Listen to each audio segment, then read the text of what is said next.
सामाजिक रूपान्तरणका लागि यो हो सामुदायिक सूचना नेटवर्क CIN। अहिले बिहानको 6 बजेको छ। सामुदायिक सूचना नेटवर्क CIN बाट अब प्रसारण हुँदैछ साझा खबर।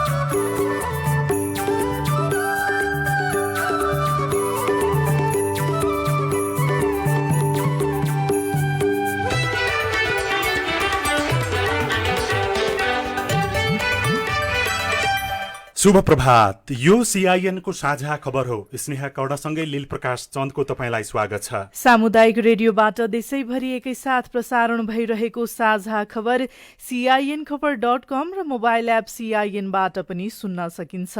आज 2078 साल साउन 16 गते शनिबार, जुलाई 31 तारिक सन् 2021, नेपाल सम्वत 1141 साउन कृष्ण पक्षको सप्तमी तिथि। सर्लाहीको रेडियो मधेस आजबाट 13औं वर्ष प्रवेश गरेको अवसरमा उत्तरोत्तर प्रगतिको कामना सहित साझा खबरमा प्रमुख खबरका शीर्षकहरू। बाजुराको स्वामी कार्तिकमा 60,000 क्विन्टल प्याज उत्पादन, भण्डारण गर्ने ठाउँको अभाव। भारतीय SSBले तुइन काटिदिँदा दार्चुलाका एकजना महाकाली नदीमा बेपत्ता। सक्रिय कोरोना संक्रमित 1 महिना यताकै उच्च, घण्टौं लाइन बस्दा पनि मजदुरले पाएनन् खोप। 200 डोज खोप भने होटलमा भेटियो। लुम्बिनीका 3 मन्त्रीको सांसद पद खारेज, सरकार अल्पमतमा। MCC परियोजना सम्झौता बारेका कागजात सार्वजनिक गर्न संसदमा माग। मध्यपूर्वी मुलुकमा कोरोना महामारीको चौथो लहर सुरु, 18 महिनापछि साउदी सरकारले सिमानाका खोल्दै अमेरिकाले खोप लगाउनेलाई $100 दिने। र नेपाली राष्ट्रिय टोलीका मुख्य प्रशिक्षकको विवाद मन्त्रालयले टुङ्ग्याउने, टोकियो ओलम्पिकमा चीनको अग्रता।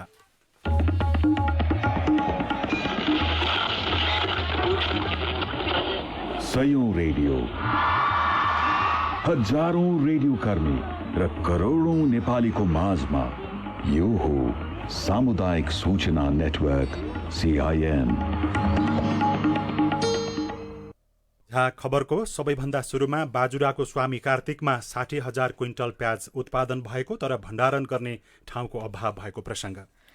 कर्णालीको हुम्लामा खेती सप्रिएन, किसान चिन्तामा छन्। सीमा जोडिएको सुदूरपश्चिमको बाजुरामा उत्पादित प्याज बिक्री नभएर पिरौलो छ।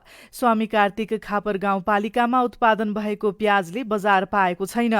40 जना किसानले फलाएको 60,000 क्विन्टल प्याज कुहाएर फाल्नुपर्ने अवस्था आएको छ। अनुमान गरेभन्दा धेरै प्याज उत्पादन भएपछि किसानहरूलाई घरमा प्याज राख्ने ठाउँ समेत अभाव भएको छ। किसानहरू प्याज बिक्री गरेर घर खर्च चलाउन चाहन्छन्, तर किनिदिने मान्छे भेटिएको छैन। वडा नम्बर 1 बाहुनीका अजय विकलको घरमा मात्रै करिब 5,000 क्विन्टल प्याज खेर जाने अवस्थामा छ। बजार व्यवसाय पाएन, हामीले कसरी कहाँ लिने, के गर्ने। गाउँका 40 भन्दा बढी घर परिवारले प्याज उत्पादन गरे छन्। गहुँ मकै रोप्न छोडेर प्याज खेती गरेका किसानले गाउँभरिबाट झण्डै 60,000 क्विन्टल प्याज फलाएका छन्। उत्पादन धेरै भए पनि बजारीकरणको समस्या हुँदा स्वामी कार्तिकका किसान चिन्तित बनेका छन्। बाटोघाटो छैन, कहाँ लिने, के गर्ने, अब कसरी उद्धार हुने, त्यो के गर्नुपर्ने हो। कुहिएर खेर गयो, अझ फेरि त्यो अब नउठामा अझ कति खेर जाने भन्ने चिन्तित छ। प्याज उत्पादन राम्रो हुने भन्दै कृषि ज्ञान केन्द्र बाजुराले बाहुनीलाई प्याज पकेट क्षेत्र घोषणा गरेपछि स्थानीय प्याज खेतीतर्फ आकर्षित भएका थिए। यसअघि अत्याधिक उत्पादन भएको प्याज घरमा भण्डारण गर्ने ठाउँ नभएपछि स्थानीयले केही दिनका लागि नजिकैको विद्यालयमा भण्डारण गरेका छन्। तर प्याज ढुवानी गर्ने बारेमा कृषि ज्ञान केन्द्र बाजुराले पनि चासो नदेखाएको प्याज पकेट क्षेत्र सञ्चालक समिति सदस्य गणेश विक बताउनुहुन्छ। कृषि ज्ञान केन्द्र बाजुरा, स्वामी कार्तिक खेती शाखा र त्यसपछि स्थानीय सरकारलाई सबैले पहल गरेर प्याज तुरुन्तै व्यवस्थापन गरी बजार व्यवस्थापन गरिदिए। कृषि ज्ञान केन्द्र बाजुराका प्रमुख गोविन्द सिजापति भने उत्पादन भएको प्याज केही दिन भित्रै ढुवानी गरेर मार्तडीसम्म पुर्याउने तयारी भइरहेको बताउनुहुन्छ। उहाँका अनुसार उद्योग वाणिज्य संघबाट मूल्य निर्धारण भएपछि खच्चडबाट ढुवानी गरिनेछ। ढुवानी भइसक्यो त, ढुवानी हामीले भनिसक्यौँ त, मार्तडीसम्म ल्याइदिने भन्छ। यदि त्यहाँको व्यापारीहरूले यति रेटसम्म भएपछि लग्न सक्छौँ भनेर एउटा रेट दिन्छन् होइन, त्यो रेटमा यदि किसानले दिन सक्ने भयो भने हामीले खच्चड मार्फत त्यहाँ ढुवानी गर्ने भनिसकेको भोलि पर्सिदेखि हुन्छ। परम्परागत खेती छोडेर व्यवसायमा आकर्षित भएका स्थानीय समयमा नै प्याज बेचेर आमदानी हुने आशामा बसेका छन्। जीवन कैला, CIN रेडियो बुढी नन्दा, कोल्टी बाजुरा। अब अर्को प्रसङ्ग। दार्चुलाको ब्यास गाउँपालिका वडा नम्बर 2 राप्लाको मालमा तुइन तर्ने क्रममा SSBले तुइन काटिँदा एकजना महाकाली नदीमा बेपत्ता भएका छन्। ब्यास गाउँपालिका वडा नम्बर 2 मालका स्थानीय वर्ष अन्दाजी 35 का जयसिंह धामी तुइन तरेर भारततिर ओर्लिने लागेका बेला भारतीय सुरक्षा बल SSBका जवानले तुइन काटिदिँदा ताक्लो सहित महाकाली नदीमा खसेको प्रत्यक्षदर्शी विक्रम रोङकलीले बताउनुभयो। धामी तुइन तर्ने बेला प्रत्यक्षदर्शीहरू विक्रम रोङकली, अनिता धामी र कल्याण सिंह धामी नेपालतिर हुनुहुन्थ्यो। ओर्लिन 1-2 पाइला मात्रै बाँकी रहँदा त्यहाँ पुगेको 2 जना SSBले तुइन काटिदिएको प्रत्यक्षदर्शीहरूको भनाइ छ। धामी महाकाली नदीमा बेपत्ता भएसँगै दुवैजना SSB घटनास्थलबाट भागेका स्थानीयहरूले बताएका छन्। कोही खाद्यान्न ल्याउन भारत जाने र कोही सदरमुकाम खलङ्गा आउने कामले तुइन तरेर भारतको बाटो प्रयोग गर्ने गर्छन्। 5-6 जना तुइन तरेर पारी पुगिसकेका थिए। धामी महाकाली नदीमा बेपत्ता भएको यकिन भए पनि घटना कसरी भयो भन्ने बारेमा अनुसन्धान भइरहेको जिल्ला प्रहरी कार्यालय दार्चुलाका सूचना अधिकारी नरेन्द्र बहादुर चन्दले बताउनुभयो। नेपालतिरको माल र भारतको गस्कु क्षेत्रमा यसअघि नै झोलुङ्गे पुल निर्माणको ठेक्का भई निर्माण कार्य सुरु भए पनि हालसम्म पुल निर्माण हुन नसक्दा तुइनको जोखिमपूर्ण यात्रा गर्नु परेको स्थानीय शिक्षक हर्कसिंह कार्कीको गुनासो छ। जिल्ला प्रशासन कार्यालय दार्चुलाले भारतको पिथौरागढ जिल्ला अधिकारीलाई पत्राचार गरेको छ। तुइन काटिएको घटनाको बारेमा छानबिन गरी आवश्यक कारबाहीका लागि प्रमुख जिल्ला अधिकारीले भारतको पिथौरागढ जिल्लाका समकक्षी आनन्द स्वरूपलाई पत्राचार गरेको दार्चुलाका सहायक प्रमुख जिल्ला अधिकारी ज्योत्सना भट्ट जोशीले बताउनुभयो। नयाँ नेपाल FM दार्चुलाले खबर पठाएको छ। कोरोनाका सक्रिय संक्रमितको संख्या 1 महिना यताकै उच्च देखिएको छ। गत 17 असारमा सक्रिय संक्रमितको संख्या 31,368 रहेको थियो। यो संख्या क्रमशः ओह्रालो लाग्ने क्रममा रहे पनि पुनः हिजो 31,014 पुगेको छ। स्वास्थ्य तथा जनसङ्ख्या मन्त्रालयका अनुसार दैनिक 500 भन्दा धेरै संक्रमित हुने 12वटा जिल्ला रहेका छन्, जसमा प्रदेश 1 का मोरङ र सुनसरी, बागमती प्रदेशका काठमाडौँ, ललितपुर, भक्तपुर, चितवन र मकवानपुर, गण्डकी प्रदेशका नवलपरासी पूर्व रहेका छन्। यस्तै कर्णाली प्रदेशको सुर्खेत, लुम्बिनी प्रदेशको रूपन्देही लगायतका रहेका छन्। स्वास्थ्य तथा जनसङ्ख्या मन्त्रालयका अनुसार 5 दिन यता लगातार कोरोना संक्रमितको संख्या 3,000 भन्दा बढी थपिँदै गएका छन्। पछिल्लो 24 घण्टामा देशभर 3611 जनामा कोरोना संक्रमण पुष्टि भएको छ। 9,783 PCR परीक्षण गर्दा 2,467 जना र 4,878 एन्टिजेन परीक्षण गर्दा 1,144 गरी 3,611 जनामा कोरोना भाइरसको संक्रमण देखिएको स्वास्थ्य तथा जनसङ्ख्या मन्त्रालयले जनाएको छ। पछिल्लो 24 घण्टामा कोरोना संक्रमणबाट 27 जनाको मृत्यु भएको छ। यो सँगै 9,834 जनाको कोरोनाबाट हालसम्म मृत्यु भएको छ। 24 घण्टामा 1,816 जना भने संक्रमण मुक्त भएका छन्। कोरोना मुक्त हुनेको संख्या 6,52,261 पुगेको छ।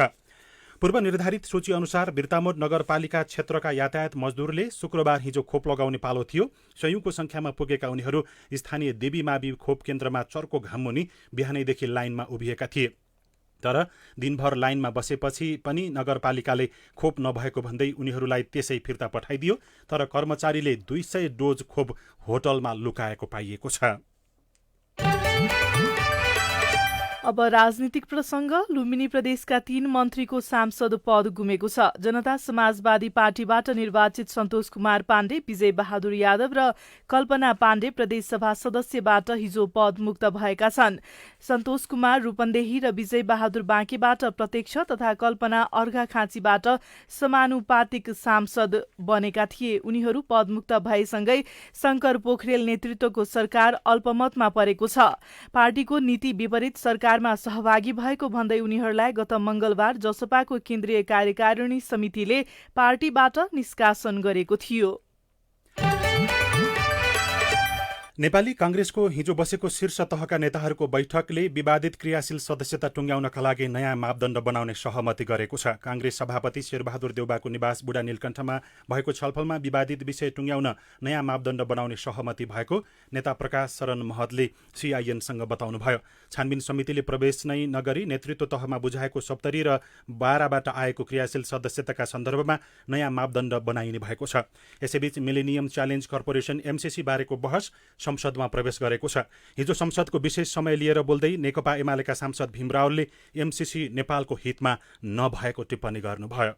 अमेरिकी मिलेनियम च्यालेन्ज कर्पोरेसनसँगको नेपाल सरकारले गरेको सम्झौता, यो सम्मानित सदन र सम्पूर्ण देशभक्त नेपालीहरूलाई भन्न चाहन्छु, त्यो सम्झौता जुन प्रतिनिधि सभामा प्रस्तुत भएको छ अरू थुप्रै गोप्य सम्झौताहरू भएका छन्। मैले तत्कालीन नेपाल कम्युनिस्ट पार्टी नेकपाबाट गठित पूर्व प्रधानमन्त्री झलनाथ खनालजीको संयोजकत्वमा जुन कार्यदल बनेको थियो त्यहाँ रहँदा धेरै जस्तो सम्झौताहरू पढ्ने अवसर पाएँ, तर केही सम्झौताहरू अझै प्राप्त हुन सकेनन्। राजनीतिक माहौल परिवर्तन भएको बेला र सरकार परिवर्तन भएको बेला नेपाली जनताको स्वाभिमान ओझेलमा पर्ने गरी सन्धि सम्झौता हुने गरेको स्मरण गर्दै नेता रावलले एमसीसी सम्झौता त्यस्तै भएको पनि दावी गर्नुभयो।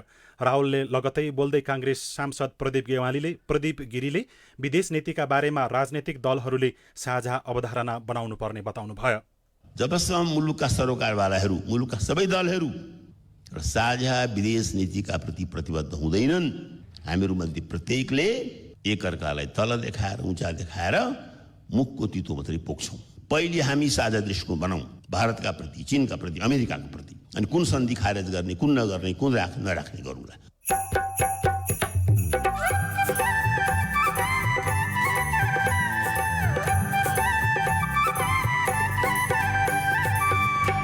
सामुदायिक सूचना नेटवर्क सीआईएन मार्फत देशभरि प्रसारण भइरहेको साझा खबरमा जसपाको आधिकारिकता विवाद सकिएपछि महन्त ठाकुर पक्षमाथिको प्रश्न, त्यो कार्यकर्ता तहसम्मले पनि पत्याएको थिएन, तर उहाँले किन पत्याउनु हो असम्भवको कुरो छ, रहस्यमय कुरो छ। तोकिएकै समयमा फास्ट ट्र्याक निर्माण हुने नेपाली सेनाको दाबी, 69 वर्ष यताकै कम पर्यटक नेपालमा लगायतका खबर बाँकी नै छन्। सीआईएनको साझा खबर सुन्दै गर्नुहोला। शरीर हुन्छ अङ्ग भङ्ग जसले तेजाब छर्छ, तेजाब हानि शरीरका संवेदनशील अङ्ग, विश्व सजिल 10 लाख क्षतिपूर्ति भर्छ, तेजाबको कारणबाट पीडितको ज्यान गए, कसुरदारलाई कारबाही पक्का पक्की हुन्छ, घटना हुन साथै पहिले उजुर गर्नु पर्छ, कसुरदार उनको भने झन् विनाश गर्छ, तेजाब हाल्ने अपराधीलाई दण्ड दिनै पर्छ। युएन ओडिसीको सहकार्यमा महान्यायाधिवक्ताको कार्यालय। 5 वर्ष मुनिका बालबालिकाहरूलाई नेपाल सरकारले बाल पोषण भत्ता प्रदान गर्दै आइरहेको छ। यसका लागि आफ्नो वडा कार्यालयमा नाम दर्ता गरी बाल अधिकारको सुनिश्चितता गरौं। बाल पोषण भत्ता बालबालिकाको पोषण तथा स्वास्थ्यमा मात्रै खर्च गर्नुपर्नेछ। स्थानीय तहले भत्ताको सदुपयोगको सुनिश्चितता गर्नुपर्दछ। जनचेतनाका लागि सामाजिक सुरक्षा नागरिक समाज सञ्जाल एसपीसीएसएन र समाज सेवा तथा मानव अधिकारमा महिला र बालबालिका सिविसद्वारा जारी। सहयोगी संस्था वी सोशल मुभमेन्ट बेल्जियम। सामाजिक रूपान्तरणका लागि यो हो सामुदायिक सूचना नेटवर्क सीआईएन। तपाईँ अहिले देशभरिका सामुदायिक रेडियो सीआईएन खबर.com र मोबाइल एप सीआईएनबाट एकैसाथ साझा खबर सुन्दै हुनुहुन्छ। अब आज काठमाडौँबाट प्रकाशित पत्रपत्रिकाहरूको खबर। कान्तिपुर दैनिकको भित्री पृष्ठमा 69 वर्ष यताकै कम पर्यटक शीर्षकमा खबर लेखिएको छ। विदेशी पर्यटकका लागि नेपाल खुला गरिएको 69 वर्ष यता सन् 2020मा विदेशी पर्यटकको आगमन 80% घटेको छ। संस्कृति पर्यटन तथा नागरिक उड्डयन मन्त्रालयले बिहिबार सार्वजनिक गरेको नेपालको पर्यटन तथ्याङ्क 2020 का अनुसार कोभिड संक्रमणका कारण गत वर्ष 2,30,085 जना मात्रै विदेशी पर्यटक नेपाल आएका छन्। यो सन् 2019को तुलनामा 80.7% कम हो। तोकिएकै समयमा फास्ट ट्र्याक निर्माण शीर्षकमा खबर लेखिएको छ। तराई मध्य द्रुत मार्ग निर्माण तोकिएकै समयमा सक्ने नेपाली सेनाले जनाएको छ। 2081 मङ्सिरभित्र आयोजना सम्पन्न हुने आयोजना प्रमुख विकास पोखरेलले दावी गर्नुभयो। अहिलेसम्म आयोजनाको भौतिक प्रगति 16.10% रहेको छ। नयाँ पत्रिका दैनिकमा टेकराज थामीले लेख्नुहुन्छ, बहुप्रतीक्षित काठमाडौँ निजगढ द्रुतमार्ग फास्ट ट्र्याक निर्माण निर्धारित समयमा पूरा हुन मुस्किल देखिएको छ। 4 वर्ष यताको कार्य प्रगति र बाँकी कामको प्राविधिक विश्लेषणका आधारमा सम्झौता अनुसारकै समयमा काम नसकिने अवस्था छ। सेनासँग काम गर्ने अवधि 3 वर्ष मात्रै बाँकी रहेको भनेर टिप्पणी गरिएको छ। भित्री पन्नामा खबर छ, एउटा विद्युत आयोजना बनाउन धाउनुपर्छ 7 मन्त्रालय र 23 कार्यालय। जलविद्युत उत्पादनमा बढ्दो लागत चिन्ताजनक अवस्थामा छ। घटाउने दर्जन उपाय कार्यान्वयन भएका छैनन्। सरकारी निकायबाट समयमा आयोजनाबारे निर्णय नहुनु पनि लागत वृद्धिको एउटा प्रमुख कारणको रूपमा देखिएको छ। राजधानी दैनिकमा आउलान असल मन्त्रीहरू शीर्षकमा सागर पण्डित लेख्नुहुन्छ, प्रधानमन्त्री शेरबहादुर देउवाले मन्त्री परिषद विस्तार गृह कार्य अन्तिम चरणमा पुर्याए पनि गठबन्धन दलमा कसलाई मन्त्री बनाउने भन्ने विवादका कारण मन्त्री परिषदले पूर्णता पाउन सकेको छैन। गठबन्धनबीच मन्त्री छनौटमा विवाद भइरहँदा देउबाका सारथीका रूपमा कस्ता मन्त्री भित्रिएलान् भन्ने आम चासो रहेको छ। कोभिडका कारण सङ्कट निम्तिरहेको छ। यो सङ्कटबाट मुलुकलाई पार लगाउन सरकार परम्परागत भन्दा क्रान्तिकारी र कामयाबी चरित्रको हुनुपर्ने र यसका लागि देउबालाई काबिल, दक्ष र रातदिन काम गरेर परिणाम निकाल्न सक्ने दक्ष सारथी आवश्यक पर्ने राजनीतिक विश्लेषक एवं प्रशासन विज्ञहरूले सुझाव दिएका छन्। अब प्रस्तुत छ कोरोना क्याप्सुल।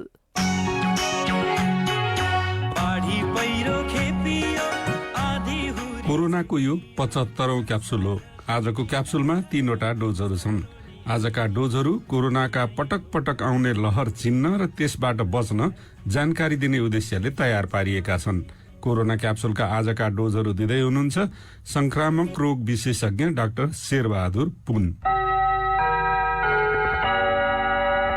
कोरोना सुरु हुँदा सबैले कोरोना कोरोना भने लहरको कुरा सुनिएन, तर वैशाखमा फेरि देखिएको महामारीलाई कोरोनाको दोस्रो लहर भनियो।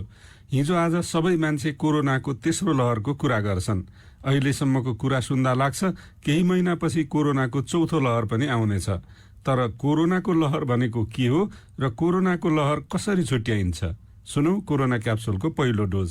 संख्याको हिसाबले अत्यधिक मात्रामा बढेर गयो भने त्यसलाई तेस्रो अथवा अर्को लहर आएको भनिन्छ। त्यसलाई अझ स्पष्ट रूपमा भन्नुपर्दाखेरि चाहिँ हाम्रो एउटा ग्राफ बनाउने चलन हुन्छ, जुन बेलामा संक्रमण कसरी बढिरहेछ भने हेर्नको लागि। जस्तो तलमाथि गरेको तपाईँहरूले एक प्रकारको छाल जस्तो देख्नुहुन्छ, त्यस्तो खालको छाल स्पष्ट रूपमा देखियो भने चाहिँ त्यसलाई अर्को लहर आएको भनेर हामीले भन्ने हो। यद्यपि यही वैज्ञानिक आधार अथवा यो टेक्निकल कुनै त्यस्तो वर्ड अथवा शब्द त होइन।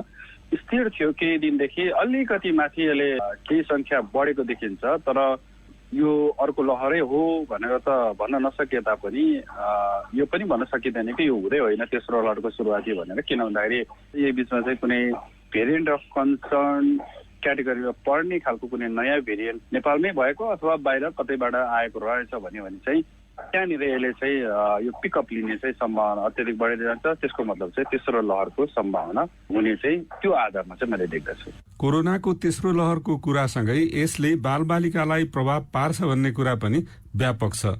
त्यसैले तेस्रो लहरको कुरा सुन्दा धेरै बा आमाको भोक र निन्द्रा हराएको छ।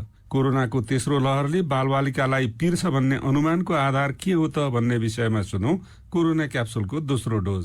अहिलेसम्म जति पनि हाम्रो खोपहरू छ त्यो बालबालिकाको लागि चाहिँ उपयुक्त छ भनेर आइसकेको अवस्था छैन। यो नभएको कारणले गर्दाखेरि कदम कदाचित अर्को लहर आउनुभन्दा अगाडिसम्म उहाँहरूले खोप पनि नपाउने अवस्था सिर्जना हुने र भाइरस पनि अझ शक्तिशाली भएर बालबालिकाले चाहिँ संक्रमण गर्यो भने चाहिँ त्यहाँनिर चाहिँ समस्या आउँछ। र हामी सबैलाई के थाहा छ भन्दा बालबालिकाको लागि अस्पताल पर्याप्त छैन, विशेषज्ञहरू पर्याप्त नहुन सक्दछ। त्यसको लागि आइसियुको जुन एउटा सामग्रीहरू त्यो फरक हुन्छ।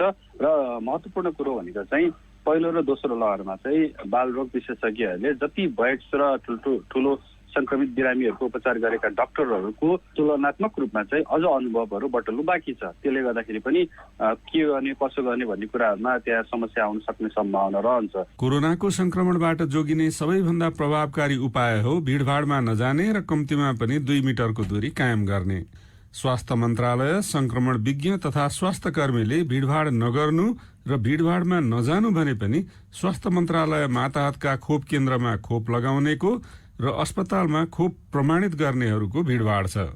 अरूलाई भीड़भाड़ नगर्नु भन्ने स्वास्थ्य मन्त्रालय माताहतका अस्पताल र खोप केन्द्रमा चाहिँ भीड़भाड़ रोक्ने काम किन नभएको हो त? सुनौ कोरोना क्याप्सुलको तेस्रो तथा अन्तिम डोज। अब अहिले त्यो नहुनुमा अब मैले दुवैतर्फ चाहिँ अब विशेष कमजोरी देख्छु। एउटा त नागरिकहरू पनि अब एकदमै सबैजना अलिकति दूरी कायम गर्नुहोस् लगाउने बेला भन्ने, अब तर सबैलाई हतार भइरहन्छ। सबैले एक ठाउँ आफ्नो ठाउँ मिच्ला भन्ने डर, पाउला कि नपाउला भन्ने मनमा डर।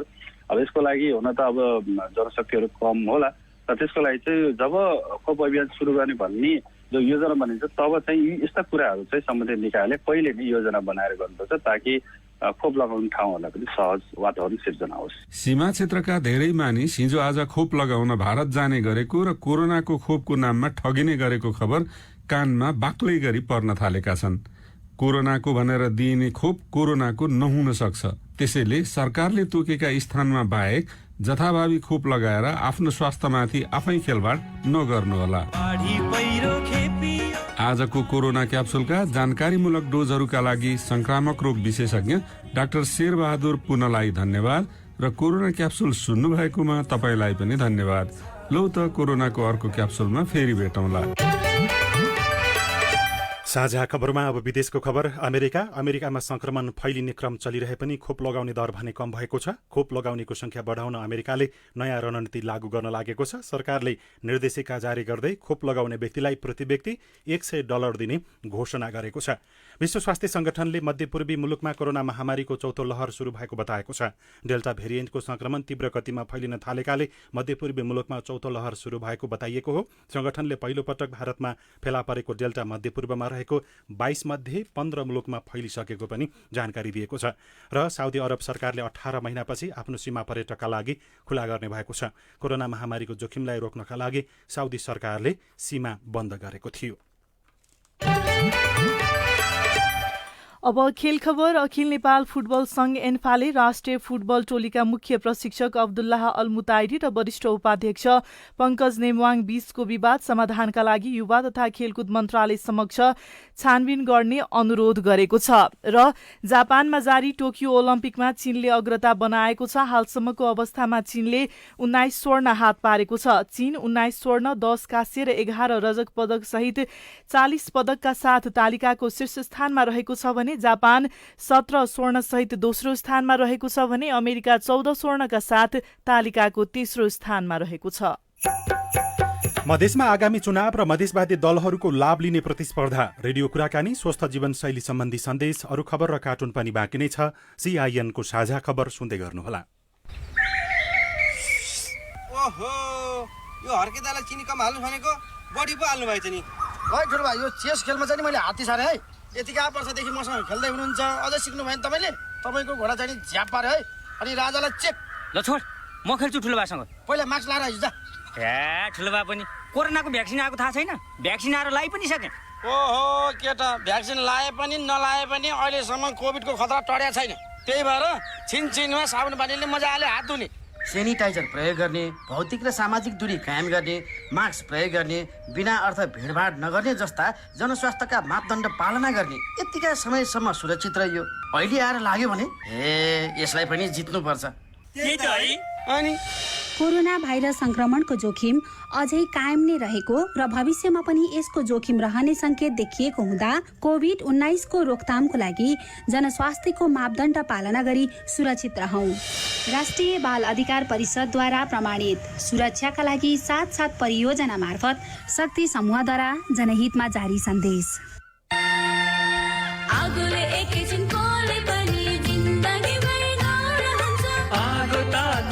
बिजुली प्रयोग गर्दा होस् गर्नुपर्छ। सुतिले छोपी लानु पर्छ, बिरामीलाई स्वास्थ्य चौकी। होस् गरी चलाऊ स्टोभ र ग्यास, भुइँमा पकाए दुर्घटना बढ्छ। अग्निजन्य दुर्घटना भएमा 01 55 55 689 मा सम्पर्क गर्नुहोस्। BBS नेपाल ललितपुर।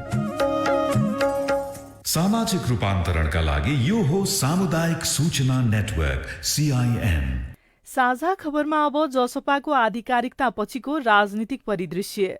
निर्वाचन आयोगले जनता समाजवादी पार्टी विवाद निरूपण गरेसँगै एउटा पक्ष बलियो र अर्को कमजोर देखिएको छ।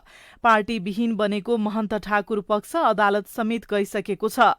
जसपा विभाजनले मधेसको राजनीतिमा कस्तो असर पार्ला? साथी राजन रुचालले राजनीतिक विश्लेषक डाक्टर सुरेन्द्र लाभलाई सोध्नु भएको छ। नेपालको राजनीति देखिएको हो, कसैले आफ्नो पद सुविधाबाट वञ्चित हुन चाहँदैन। यसको लागि ठुलो चाहिन्छ, हिम्मत चाहिन्छ। राजनीतिसँग अथवा महन्जीसँग नै बस्छु भन्नलाई त ठुलो हिम्मत चाहियो। त्यो हिम्मत हुन्छ कि हुँदैन त्यो हेर्न त बाँकी छ। मलाई लाग्छ कता न कता लागिरहेछ उपनिधितिर नै जानुहुन्छ। निर्वाचन आयोगले जुन निर्णय गर्यो दुविधापूर्ण स्थितिमा रहनुभन्दा जे भएको छ ठिकै भएको सोच्न मिल्छ कि मिल्दैन? एउटा कुरा त सत्य हो, सधैँ विवाद हुनुभन्दा अलग हुनु नै जाति हो। एउटा मैथिलीमा एउटा उखान छ, हदमत स बोकारनी भनेको भोमेटिक टेन्डेन्सी भयो भने भोमिट गरिहालु जाति। त्यो अवस्थाहरूले यसलाई चाहिँ एकदम ठिक गरेछ। सधैँ विवाद गरेर किन बस्ने? उपेन्द्रजी महनजी आफ्नो ठाउँमा सानो भए पनि उहाँहरूले नयाँ ढङ्गले आफ्नो पार्टीको निर्माण गर्नुहुन्छ। केही त छ, महनजीमा पनि केही क्वालिटी छ। हेर्नुहोस्, महन्त ठाकुरकै विषयमा कुरा गर्दाखेरि एक समय यस्तो पनि आएको थियो, झन्डै 2 महिना 3 महिना अगाडि उहाँ चाहिँ प्रधानमन्त्री बन्नको लागि चारैतिरबाट प्रस्तावले घेरिनु भएको थियो। तर एकाएक आज उहाँ यस्तो स्थितिमा पुग्नु भएको छ, उहाँ दलविहीन हुनु भएको छ। उहाँको निष्ठाको राजनीति मान्ने अथवा उहाँले समयलाई बुझ्नु भएन भनेर बुझ्ने? नेपालको राजनीतिमा महन्त ठाकुर जस्तो त्यागी, महन्त ठाकुर जस्तो परिपक्व राजनीतिज्ञले किन यस्तो गरे होला? निष्ठा उहाँको लोकतन्त्रमा थियो, अहिले छ कि छैन भन्ने प्रश्नवाचक चिन्ह आयो। संघीयतामा उहाँको निष्ठा थियो, अहिले छ कि छैन भन्नेमा शङ्का उत्पन्न गरेका छन् यसरी। किनभने उहाँले कसलाई साथ दिनु हो? जो संघीयता विरोधी मान्छे छ, त्यस्तोलाई साथ किन दिनु पर्यो त?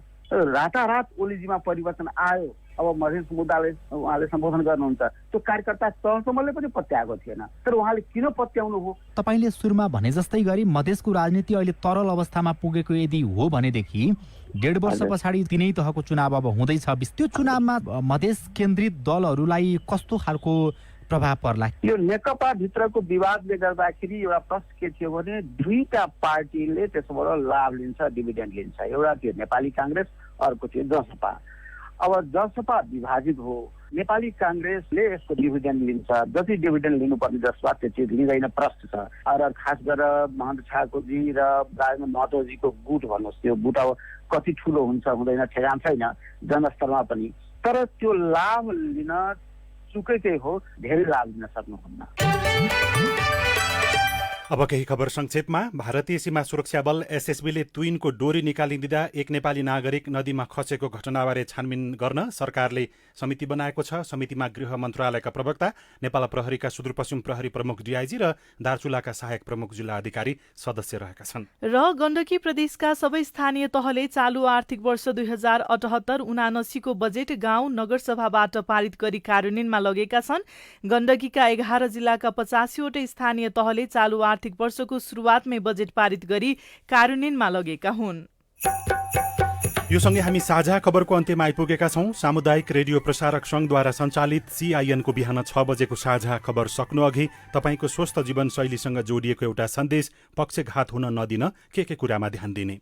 सानै उमेरदेखि भनौँ न 18 वर्ष 20 वर्षदेखि जब मान्छेहरू चाहिँ नि पढाइतिर लाग्छन्, कामतिर लाग्छन्, उहाँहरूले चाहिँ नि नियमित रूपमा चाहिँ नि आफ्नो स्वास्थ्यको ख्याल राख्नु पर्यो। मोटापा हुनु दिनु भएन, व्यायाम नियमित रूपमा गर्नु पर्यो, धेरै चिल्लो कुराहरू खानु भएन, रक्सी खानु भएन, अनि टेन्सन चाहिँ नि कमाउनु पर्यो। ध्यान गर्नेदेखि लिएर योगा गर्नेदेखि लिएर ख्याल राख्नु पर्यो। डाक्टर अभिषेक चौधरीसँगको कुराकानीमा आधारित यो सन्देशसँगै साझा खबरमा मुख्य खबर फेरि एकपटक। बाजुराको स्वामी कार्तिकमा 60,000 क्विन्टल प्याज उत्पादन, भण्डारण गर्ने ठाउँको भने अभाव। भारतीय एसएसबीले तुइन काटिदिँदा दार्चुलामा एकजना महाकाली नदीमा बेपत्ता। सक्रिय कोरोना संक्रमित 1 महिना यताकै उच्च, घण्टौं लाइन बसे पनि मजदुरले पाएनन् खोप। 200 डोज खोप भने होटलमा भेटियो।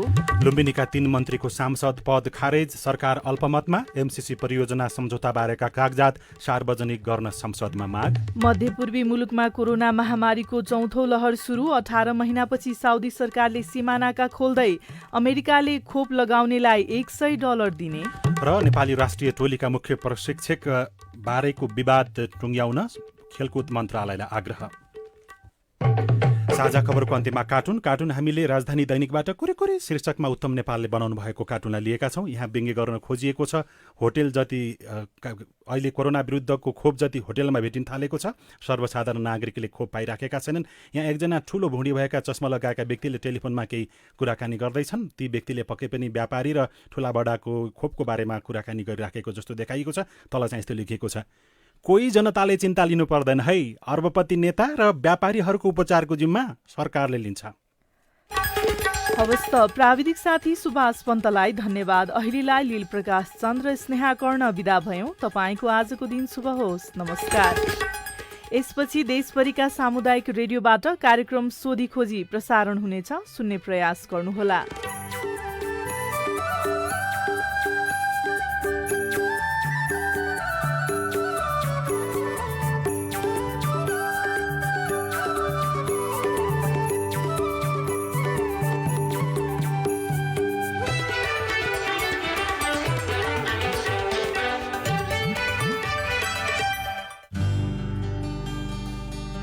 शांति